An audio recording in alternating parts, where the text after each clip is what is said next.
If your house is beginning to settle, don't settle for anything less than Ramjack Foundation Repair. Ramjack's American-made products are ISO certified and recognized by the International Code Council. Don't do it twice. Do it right. Rely on Ramjack. Trust Chief Meteorologist Riley Hale for your first alert.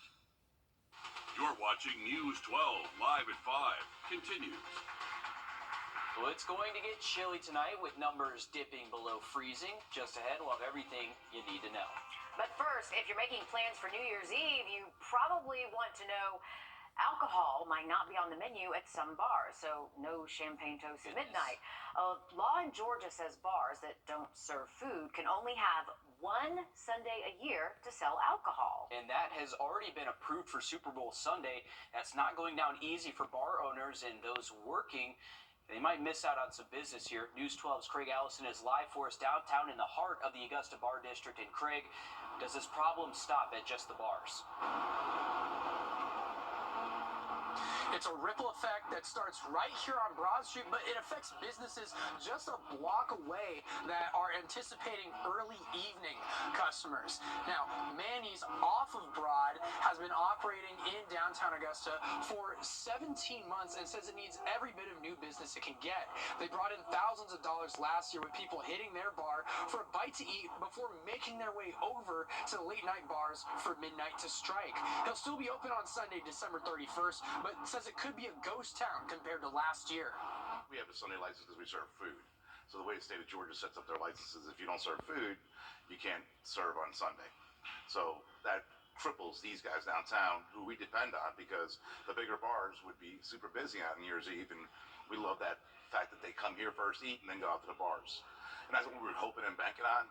But really, that's not going to happen this year, and that's going to be bad news for downtown. All new on News 12 at 6 o'clock. We'll also hear from another business owner that has their own workaround to New Year's Eve, but knows all too well the struggles that these bars are going through. In Augusta, Craig Allison, on your side. Thanks, Craig. We know a lot of business owners actually showed up to the meeting last night to talk about this with commissioners as well. It can be very concerning if they're not able to get that business on New Year's. Yeah, that's a huge night for local businesses. Absolutely. And Georgia's laws surrounding alcohol have slowly developed over the past 12 years. Before 2011, alcohol could not be purchased in Georgia on Sunday. When it came to on-premise sales, the laws vary from county and even the city. Right. In recent years, some cities like Atlanta and even here in Augusta passed a brunch bill that allows bars and restaurants to sell alcohol starting at 11 o'clock Sunday mornings. Alcohol sales also expanded to allow alcohol deliveries in the wake of the pandemic to help local businesses stay afloat. Definitely going to be something to watch as it moves forward. Yeah, for sure. Shifting gears to weather now as we check in with First Alert Chief. 2 minutes. All right, thanks, Riley. We are learning more about the military mother accused of murdering her own infant son. 30-year-old April Evelyn Short is a U.S. Army spouse at Fort Eisenhower. Well, now she is charged with premeditated murder and felony murder.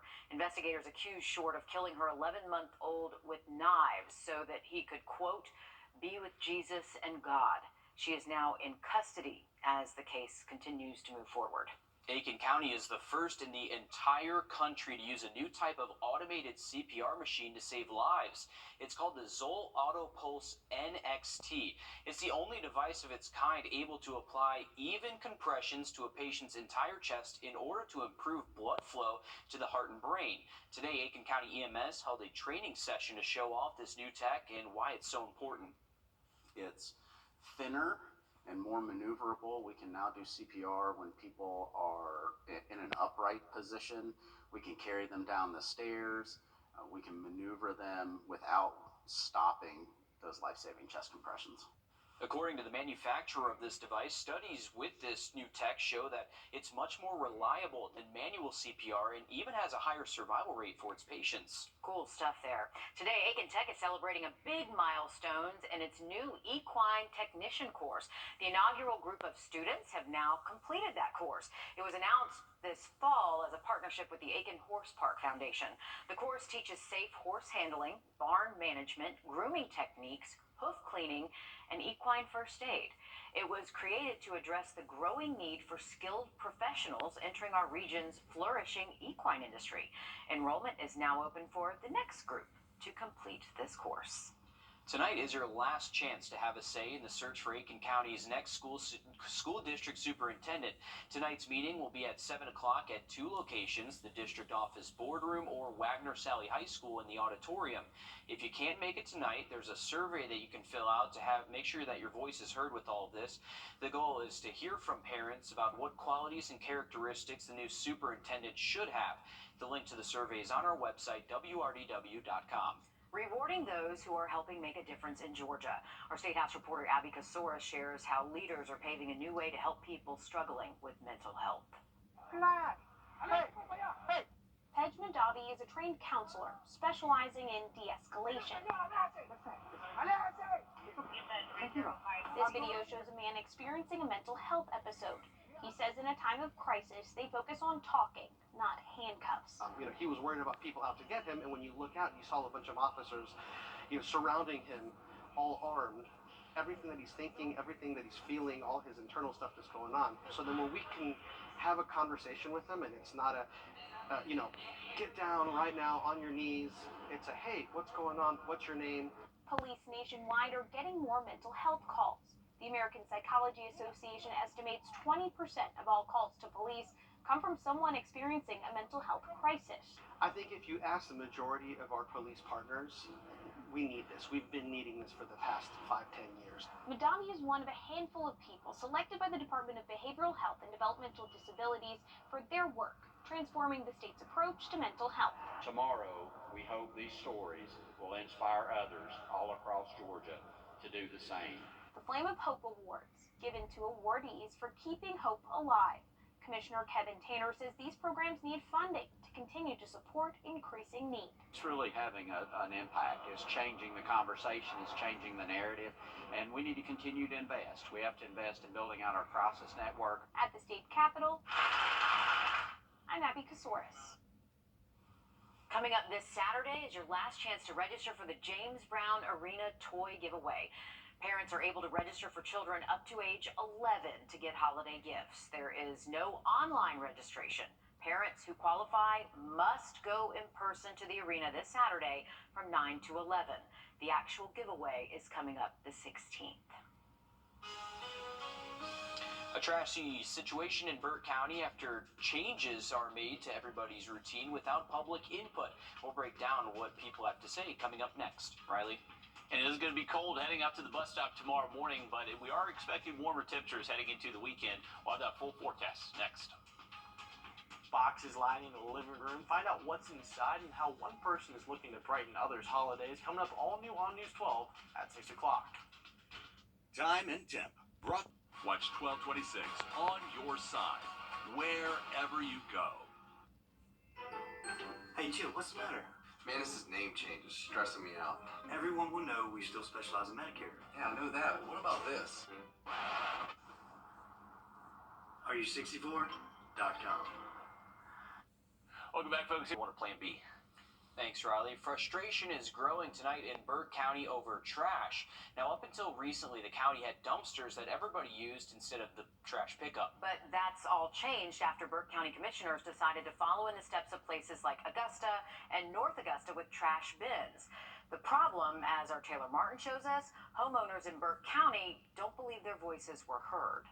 For more than 30 years, Teresa Voss has dumped her trash in a dumpster up the road from her house. When we were going into Augusta or Waynesboro, we'd just go down to CMJ's and dump it out. That was up until a few days ago when she got her new trash can from Ryland Environmental, along with the rest of her neighbors in Burt County. I got called from my niece, and she told me that we were going to trash cans, and I laughed at her. I said, no way. Because Burt County is a big county. But the problem is, by the time she and other neighbors heard about it at a public information meeting with Ryland, it was a done deal. Voted on by county commissioners with no input from neighbors like Teresa herself, who've got more trash than what just one or two of these bins can hold. But I also have farm animals. I've got chickens, I got dogs, I got cats. So that went into the dumpster too. Sunshine and just cold temps for your Thursday, more clouds and warmer temps Friday and Saturday. And then if you do have plans outside for your Sunday, you may want to plan B. Thanks, Riley. Frustration is growing tonight in Burke County over trash. Now, up until recently, the county had dumpsters that everybody used instead of the trash pickup. But that's all changed after Burke County commissioners decided to follow in the steps of places like Augusta and North Augusta with trash bins. The problem, as our Taylor Martin shows us, homeowners in Burke County don't believe their voices were heard. For more than 30 years, Teresa Voss has dumped her trash in a dumpster up the road from her house. When we were going into Augusta or Waynesboro, we'd just go down to C&J's and dump it out. That was up until a few days ago when she got her new trash can from Ryland Environmental, along with the rest of her neighbors in Burke County. I got called from my niece, and she told me that we were going to trash cans, and I laughed at her. I said, no way. Because Burke County's a big county. But the problem is, by the time she and other neighbors heard about it at a public information meeting with Ryland, it was a done deal. Voted on by county commissioners with no input from neighbors like Teresa herself, who've got more trash than what just one or two of these bins can hold. But I also have farm animals. I've got chickens, I got dogs, I got cats. So that went into the dumpster too. And all this stuff is not going to fit in that little trash can they gave me. So I reached out to county commissioners to let them explain their decision-making process, but I didn't get a response. It should have been put up for vote for all of us that live out here in the country, if we wanted that or not. Leaving neighbors with more questions than answers, and ultimately, a lack of trust in the individuals they entrusted to make decisions on their behalf. Of course, we are going to continue digging into this story, and we will update you as we learn more and if and when commissioners respond. How many times have you taken a picture of someone in front of a Christmas tree and it looks more like they're standing in a forest? I'm Jamie Tucker. Coming up, a smartphone camera trick you'll want to know before you take any Christmas photos. First Alert Radar, powered by Jim Hudson Automotive Group. After all nights. The holiday season has its staples. There's food, presents, family, and of course, lots of Christmas pictures.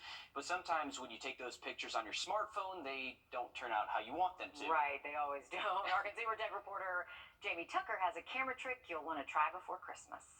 What the Tech, sponsored by Augusta Preparatory Day School. Here's a challenge. You want to get pictures of the kids in front of the Christmas tree, but you want the Christmas tree in the picture. Here's the solution. Take the picture in pano mode. Now, you've probably tried pano or panoramic mode before to capture beautiful wide photos of landscapes and sunsets. Not many people know it works vertically too. And when you open the camera and choose pano, turn the phone sideways, tap the shutter, and then follow the arrows up until you get to the top of the tree. Here's a photo of my friend Jessica standing in front of a 30-foot Christmas tree taken with just the phone camera. And here's the same shot from the same distance using pano mode. It works on iPhone and Android devices. Now here's a tip though, follow the arrow slowly and ask the people in the shot to hold still, very still. If they don't, you could end up with a photo like this, Jessica with 4 arms.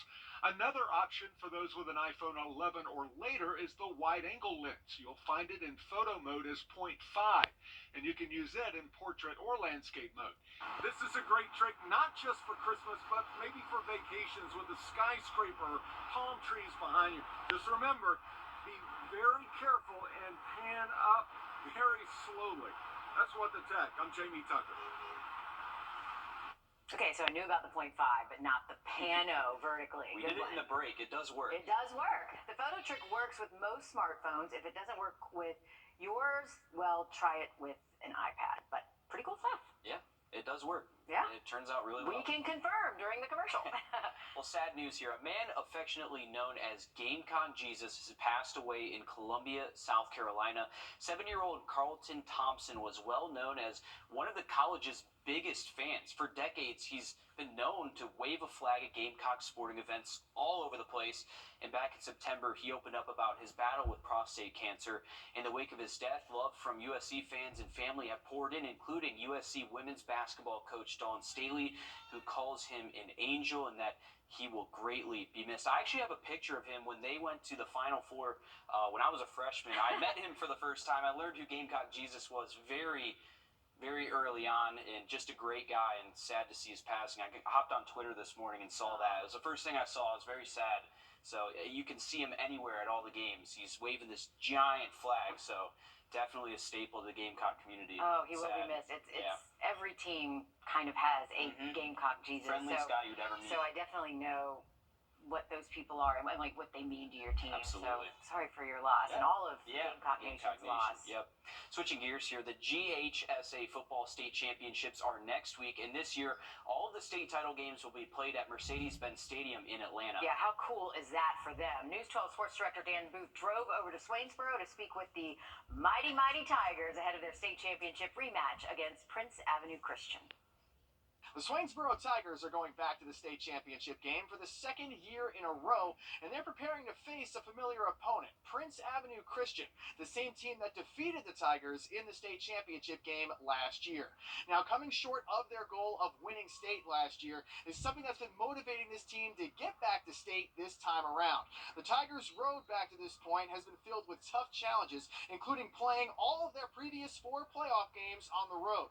Head coach Scott Roberts told me that when they get to Mercedes-Benz Stadium on Monday, their team will have traveled a total of 1,073 miles over the past 4 weeks in the playoffs alone. For many of these seniors, Monday night's game will be their last game of their high school careers, and what better way to go out than by playing at Mercedes-Benz Stadium? It's very exciting. That's the main thing it's one of my main driving factors the whole playoffs throughout. I'm just so excited to be under those lights and on such a big stage and a great platform. I haven't really soaked it in yet, but it's a surreal moment that we get to play in the Benz, but I just want to win. Kickoff of the Class 1A Division I state championship game between Swainsboro and Prince Avenue is set for Monday at 4 o'clock in Atlanta. I'll have live coverage from the Benz throughout the night for a matchup between two teams who have certainly deserved the opportunity to shine under the lights. Reporting from Swainsboro, Dan Booth on your side. All right, thanks for that, Dan, and best of luck to the Tigers as they continue that playoff run. We are looking at nice weather tomorrow. It's going to be pretty cold in the morning, but a nice afternoon with sunshine and highs close to 60. Having a look at that 7-day forecast just after break. Welcome back. A beautiful view, 750 feet up from our Beach Island camera. Generally clear skies. Temperatures are cooling off. We are currently at 56, but going to be dropping into the 40s, I would believe, once this next observation comes in at the top of the hour. We're eventually going to see our lows bottom out in the 20s by daybreak tomorrow morning. So bundle up as you head out to the bus stop. Heading home from school, still going to be cooler than average, but a very nice day. Upper 50s for highs and hanging on to lots of sunshine. Not going to be quite as breezy out there tomorrow, so wind will start to calm down for us. Here's looking at our radar network. So once again, high pressure just moving in from the west. This is going to center on top of us tonight. So that's bringing us those clear and calm conditions, allowing these temperatures to get fairly cold by daybreak tomorrow. Generally sunny skies most of your Thursday. That wind direction once again changing out of the southwest. So that is going to bring us a little bit warmer day on Friday, and also bring us a little bit more cloud cover. So partly cloudy Friday afternoon. Those high temperatures will be seasonal in the mid-60s. And then the rainfall heading late into the weekend does look likely by Sunday. Back to dry weather again by Monday. All right, thanks, Riley. Stick with us. We have more news, weather, and sports coming up after a short break on News 12 at 6 o'clock.